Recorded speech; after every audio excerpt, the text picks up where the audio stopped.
Honorable Fiona Nyamutoro bamubanja DNA y'omwana gw'abadde ayita owa Eddie Kenzo.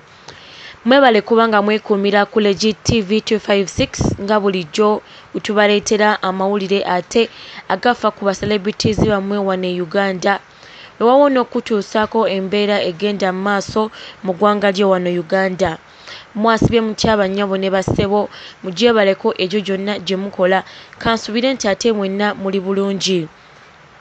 Mukwano gwe abadde tannaba kubanga osubscribinga nsaba onyige mu ka subscription button osobola okuba nga ate otwegattako ng'amawulire gaffe ogafuna butereevu. Eddie Kenzo ne Fiona Nyamutoro babadde nga bakyali mu kunyumirwa ka moment ke babadde nako ku live gye baakola gye buvuddeko emabega. Honorable Fiona Nyamutoro ku live eno yeebazizza nnyo abantu okuba nga ate babadde bangi ku live era nga kigambibwa nti kweno live kwabaddeko abantu abawera 2,000. Naye nga kigambibwa nti Eddie Kenzo yakitaddemu nnyo amaanyi kubanga yalanga eno live emirundi egiwera 2 era n'asindikira abantu abasinga link okuba nga ate beegatta ku live yaabwe. Abantu bo bambi babaddeko nga bangi wabula nga Honorable Fiona Nyamutoro babadde bamubuuza ebibuuzo ebingi 4 mwene Eddie Kenzo mwavaawa mwatandikirawa omwana amwe yaani biri serious oba mukyali mu kusaaga kwegamba nti bambi live yonna yonna yaweddeko nga bababuuza ebibakwatako nawa gye baatandikira. Wetwogerera n'essaawa Honorable Fiona Nyamutoro ayina account ya TikTok era nga kati yabadde yamaze dda okuba nga asuulayo ate akatambike akasooka. Wetwogerera Honorable Fiona Nyamutoro ayina bafollower abawera 13,000. Bambi abantu bamuwagidde nnyo era nga bamwagadde nnyo. Bano ababiri beeraze omukwano ku live bannaye kyayitidde abantu nabo okwegomba couple eno. Abantu babadde abulanga bamusoya ebibuuzo ebingi era ebimu ku ebyo ono byasobodde okukola ki byasobodde okuba nga abannyonnyola. Wabula nga tukyatadde kye kya live emabega waliwo ate ebyama ebizuusa ate ebitali birungi kugamba nga abantu tebatudde nga bwe nagamba nti tekiwoomera matama 2. Munnange oli waba akwagaliza tomulayinza okuba nga yetakola ki nga takwagaliza. Kwegamba couple eno abantu badde bagisanyukidde nnyo era nga bagiwelcaminze wabula ate waliyo ebyama ebizuuse ebitali birungi ebitandise okuba nga ate bireetawo entalo wakati wa Honorable Fiona Nyamutoro ne Eddie Kenzo. Tetumanyi oba binaggweerawa oba bano ababiri banaakwatagana eyo mu maaso anti social media tetudde nayo esigala nga esondayo bwino. Bano baali basalawo ekintu kyabwe bakikuume private naye okuva ekintu we kyavaayo ku social media ne kigenda mu public abantu batandise okuba nga bakola bwino abantu batandise okuba nga basombayo ebyama ate ebitwadde nga tetumanyi. Kakati Eddie Kenzo ye bamutadde ku nninga bamugambye nti agende akwate omwana wa Fiona Nyamutoro gwagamba nti waabwe agende akole DNA. Eddie Kenzo gye buvuddeko awo yavaayo n'agamba nga ye ne Honorable Fiona Nyamutoro we balina omwana ow'obulenzi. Wabula ate Sudiman ye avuddeyo ne bwino era ng'ono ye agambye byayogera abikakasa era ng'agamba nti ye abeera ne exclusive news buli kadde. Sudiman avuddeyo n'agamba nti Kenzo genda otwale omwana ku DNA kubanga nkukakasa nti oyo omwana wa Muhoozi Kainerugaba. Sudiman ayongedde n'agamba nti ye ataddewo $1,000,000 Eddie Kenzo agende akozese omwana DNA bw'anaasanga oba nti wuwe nga bw'abadde agamba abantu ku social media nti omwana Honorable Fiona Nyamutoro wuwe. Bino ebintu bibatadde ku nninga era abantu badde bakomentinga mu comment section nga bagamba bannaaye lwaki temuleka abantu ne beeyagala wabula nga ate bino tetusobola kuba nga tubibuusa amaaso. Eddie Kenzo nga Honorable Fiona Nyamutoro yakafuna olubuto ono yagenda n'amuwoowa olw'ensonga nti Honorable Fiona Nyamutoro yali ava mu family ey'ekitiibwa. Newankubadde nga Honorable Fiona Nyamutoro gy'azaalibwa tebaasanyuka olw'okuba nti agenda kufumbirwa omusajja omusiraamu ate nga ye akulidde mu kigo oba tugambe nti akulidde mu bakatuliki. Wabula nga bw'omanyi nti love is blind, Honorable Ffenna Nyamutoro bo bagenda maaso ne bagamba nti ekintu kyabwe bakifuule official. Wabula ng'ate amawulire agakagwawo go nga si malungi nnyo.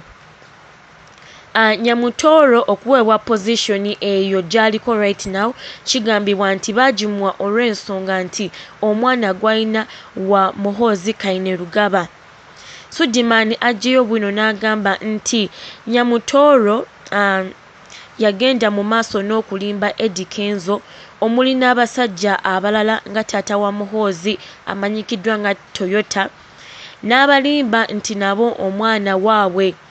Honorable Ffenna Nyamutoro kigambibwa nti agenze agaba ono omwana mu basajja ab'enjawulo omuli abo abamuyambako mu kalulu omuli ne ba MP abamu. Bino wabula byo bivuddeyo ng'ate tebisanyusa kugamba bitandise okuba nga bikuba ebituli mu Honorable Ffenna Nyamutoro nga omuyaaye. Era nga Eddie Kenzo bamugambye yeddukire ng'obudde bukyali agende abe ng'atwala omwana mu DNA amanye amazima agagenda mu maaso. Honorable Ffenna Nyamutoro agali mu nkubo gagamba nti ono yali yanyigira Eddie Kenzo okubanga ajjayo ensonga y'omwana mu public eye oba mu social media kubanga nti yali yamugaana era nga yamusaba ensonga y'omwana eno bagikuume nga yakyama. Wabula Eddie Kenzo oba olw'essanyu eringi ne love nyingi gye yalimu ono yavaayo n'abyogera byonna era twamuwulira bwe yali ku Kivulu ku Yidi ku Comedy Store. Eddie Kenzo ng'agamba nti Honorable Ffenna Nyamutoro is his personal person era nga balinayo n'omwana ow'obulenzi. Bino nti Nyamutoro tebyamusanyusa era nga olunaku lumu yamukwata n'amufulumya mu nnyumba era nga ono yamuyitira ab'amagye bamufulumye n'ebikunta bye wabweru. Honorable Ffenna Nyamutoro yagoba Eddie Kenzo ewaka era nga kigambibwa nti Eddie Kenzo olwo olunaku yagenda n'asula ewa maama we oba gwe bayita Esther, ono yeyita nannyini masuuti g'aba celebrities. Eddie Kenzo eyo gye yasula wabula abantu bagambye nti Eddie Kenzo kiba kisoboka yeerwaneko ng'obudde bukyali si kubanga ate ne Honorable Ffenna Nyamutoro alina akakodyo kamuzannya. Kubanga munnaye bino ebya Honorable Ffenna Nyamutoro okubanga atuuka ku position biina ka speed ke byalimu kubanga ate n'omukulembeze w'eggwanga twamulabayo ku lunaku ono Honorable Ffenna Nyamutoro we yali nga aswearinga in kwegamba bino ebintu tetumanyi wa gye bigenda kuggweera. Eddie Kenzo president wa federation abasinga tumulaba ng'omuyimbi ow'akabi naye babanga naye basobola okuba nga bamufulumya mu nnyumba ne bamukanyugira obukunta bwe ate kiraga obunafu bw'alina era nga tekiraga bwakabi bw'alina nga bw'agenda agamba abantu. Wabula abantu ba social media tebatudde era nga abamu bagamba nti abantu bandibadde nga batandika okumindinga bizinesi yaabwe ne baleka bano ababiri ne beeyagala. Naye nga Sudiman ye alemedde ku nsonga y'omwana wa Nyamutoro era agambye Eddie Kenzo genda okole DNA weetaase ng'obudde nga bukyali. Ono ataddeko omusimbi ate omungi nga kiraga nti ensonga eno gy'ayogerako alabika nga ate agikakasaako. Wabula Honorable Ffenna Nyamutoro katusabe nti bino byonna ebintu bye bamwogerako nga si bituufu kubanga binaazuuka nti bituufu ate kigenda kuba nga kimukubamu ebituli ebingi nga minisita era nga ne laavu gy'abadde atandise okuba nga afuna ate mu bannayuganda yandiba nga egenda atandika okukendeera. Kale kye tusaba eno kapo esobole okuba nga ate egonjoola ensonga eziri wakati waabwe kuba ffe munnaye tubaagaliza mikisa era nga tetwagala Eddie Kenzo abe ng'agwa mu scenario ate ez'omukwano endala nga ezize ne Rema we zaamuyisa obubi. Tuwedde tutandise okuba nga eno kapo tuginyumirwa naye ate ensonga zino enkulu ezirimu ate n'omwana tetusobola kuba nga tugenda mu maaso n'okuba nga tuzibuusa amaaso. Mwebale kubanga ate muwuliriza eggulire olunaku olwaleero.